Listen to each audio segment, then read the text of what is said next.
Merhaba, nasılsınız? İyiyim abi, sen nasılsın? Sağ ol. İsminiz? Ümit Yorulu. Toplumun en büyük sorunu nedir? Abi bilinçsizlik olması. Bilinçsizliği. İşsizlik. Başka ne olacak? Toplumda en büyük sorun şu anda bir sıkıntı yok.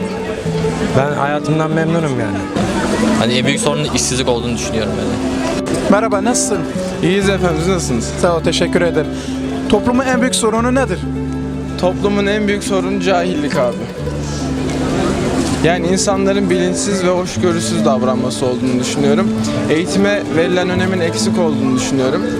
Yani bu tür alanlarda gelişme olursa toplum kendi kendini geliştirecektir zaten. Toplumun en büyük sorunu bana kalırsa budur abi. İsminiz? Süleyman, Süleyman, toplumun en büyük sorunu nedir? toplumun en büyük sorunu başta eğitimsizlik, bilinçsizlik. Daha büyük sorun tabii ki de saygı, sevgi de eksik yani öyle diyebilirim. Yani başta olarak eğitim yok yani. Biz inancımıza sığınıyoruz.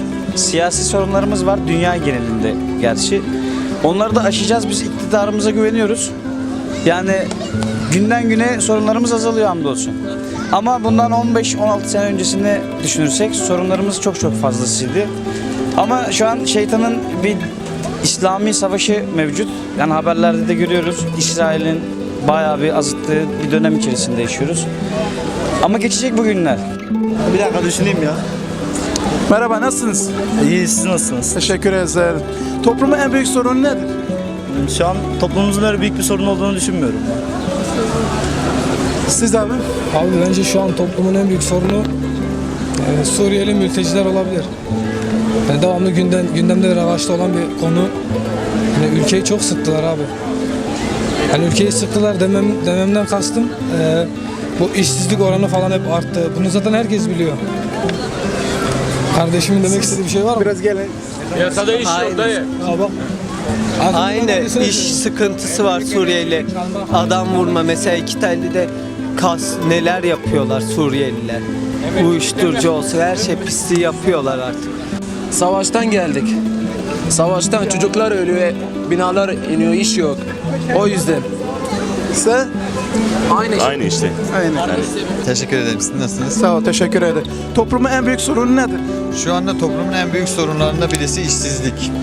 Ekonomi sorunlar var. Çünkü her şey pahalandı, zam geldi, işsizlik az. Ülkemizde çok yabancılar var. Suriyeli mesela, ne bileyim başka kesimlerden, Türkmenistan, Özbekistan vatandaşları ülkemizdeki çalışan yani insanlara iş bırakmıyor ve ucuza çalışıyorlar. O yüzden Türkiye'mizin en büyük sorunlarından birisi işsizlik yani ekonomik sorunlar. İşsizlik. Aslında değil de işsizlik diyelim. Kimse çünkü aldığı parayı beğenmiyor. Yani nasıl söyleyeyim? Yani derler ya aza kanaat getirmeyen çoğu bulamaz. Bizim milletimiz aza kanaat getirmeyi bilmiyor. Öyle diyeyim. Toplumun en büyük sorunu nedir? Aç millet aç. 91 lira falan zam yapmış. 91 lira ne alıyor bir sor bakayım. Ya durumlar görüyorsun, emekliyiz, geçinemiyoruz ya. Düşük maaşlar. Erzurumlu Kemal Sabuncu. Oğlu özürlü. Ona bir iş mümkünse. Merhaba, nasılsın? Gel. Selahattin Bey'e söylerim. Abi toplu taşımlarda bayağı millet zorluk çekiyor. Örneğin mesela bineceksin, adam sanki koyunları üst üste atar gibi milleti sıkıştırıyorlar zorla. Hani 3 araba olacağına adam yarım bir araba koyuyor. Hani bence bayağı sıkıntı var burada. Bu İstanbul'da bayağı sıkıntı var. Hani dikkat etseniz abi bayağı çok sıkıntı var. Yol hani bu sadece toplu taşımlarda var. Başka olarak ben İstanbul'da durmadığım için başka bir sıkıntı olduğunu bilmiyorum hani. Sadece ben burada bu sıkıntıyı toplu taşımda görüyorum. Siz ne söylemek istersiniz? Abi sadece askerin düşmesini istiyorum o kadar. Başka da bir şey istemiyorum.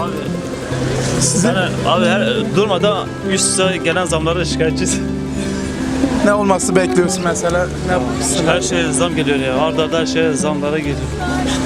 Merhaba, nasılsınız? Teşekkür ederim. Toplumun en büyük sorunu nedir? Bir, iman eksikliği. İki, cehalet toplumun en büyük eksikliği. Kitap okumamak, bizim Türk toplumundan daha doğrusu düşündüklerimiz. Sizce toplumun en büyük sorunu nedir? Yorum kısmına yazın. Kanalımıza abone olun. Ersal'la.